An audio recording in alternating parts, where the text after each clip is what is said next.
तो आज हमारे सामने माइकल चेबॉन की पुलित्जर विजेता किताब है the amazing adventures of Cavalier in clay, और इससे जुड़े कुछ दिलचस्प स्रोत हैं जिन पर हम बात करेंगे। हाँ बिल्कुल, ये कहानी हमें ले जाती है दूसरे विश्व युद्ध के दौर में। और इसमें फोकस है दो चचेरे भाइयों पर, जोसेफ कैवलियर और सैमुअल क्ले, जिसे सैमी भी कहा गया है। जी, और उनके जरिए कहानी कॉमिक्स की दुनिया, युद्ध की सच्चाई, पहचान के मुद्दे, दोस्ती, मतलब कई चीजों को छूती है। तो आज हम यही समझने की कोशिश करेंगे कि ये सब चीजें उपन्यास में कैसे गुंथी हुई हैं। चलिए देखते हैं इन स्रोतों में क्या खास है। हाँ, तो कहानी की शुरुआत ही काफी नाटकीय है। जोसेफ कैवलियर जो प्राग का है, एक युवा जादूगर और कलाकार, अच्छा। वो नाज़ियों के कब्जे वाले प्राग से किसी तरह बचकर न्यूयॉर्क पहुंचता है और वहां उसकी मुलाकात होती है अपने कजिन सैमी से। और दोनों में कुछ करने की इच्छा है ना, कुछ बड़ा। हाँ बिल्कुल, और उस वक्त कॉमिक्स का जमाना बस शुरू ही हो रहा था, तो उन्होंने सोचा कि चलो इसी में किस्मत आजमाते हैं। और यहीं से वो मशहूर किरदार आता है, द एस्केपिस्ट। जी हाँ, द एस्केपिस्ट। ये उन्होंने मिलकर बनाया, और ये सिर्फ एक कॉमिक कैरेक्टर नहीं रहा। सही बात है, वो उस वक्त के माहौल में मतलब नाज़ीवाद के खिलाफ एक तरह का सिंबल बन गया। लेकिन स्रोतों में एक और बात आती है कि ये किरदार सिर्फ बाहरी दुश्मन से लड़ने के बारे में नहीं था। बिल्कुल सही कहा आपने। स्रोत इस बात पर काफी जोर देते हैं कि द एस्केपिस्ट असल में जोसेफ का अपना जो एस्केप था ना प्राग से, हाँ, उसका प्रतिबिंब था एक तरह से। उसकी कहानियों में अक्सर ऐसे मतलब छिपे हुए संदेश होते थे जो सीधे यूरोप में फंसे उसके परिवार या नाज़ी जुल्मों से जुड़े होते थे। अच्छा, तो मतलब कॉमिक्स उसके लिए एक पर्सनल आउटलेट भी था। हाँ, कह सकते हैं, एक तरह का निजी संदेश भेजने का जरिया, एक ऐसी भाषा जो शायद सिर्फ वही पूरी तरह समझता हो। वो सिर्फ एंटरटेनमेंट नहीं था, वो उसकी अपनी जंग थी एक तरह से। ये तो वाकई काफी गहरा है।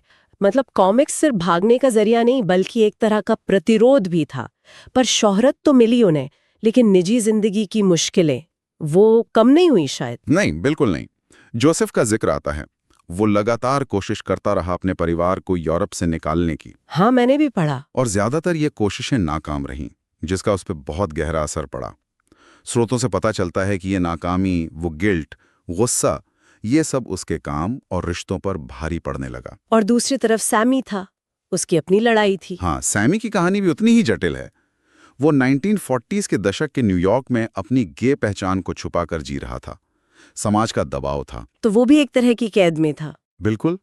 एक स्रोत तो ये भी इशारा करता है कि सैमी की ये जो छुपी हुई पहचान थी, उसकी अंदरूनी कश्मकश, वो अनजाने में ही एस्केपिस्ट के कुछ साइड कैरेक्टर्स या उनकी कहानियों में झलकती थी। तो दोनों ही किरदार अपनी अपनी तरह से फंसे हुए थे। जोसेफ अपने अतीत और जिम्मेदारी में, और सैमी सामाजिक दबाव और पहचान छुपाने की मजबूरी में।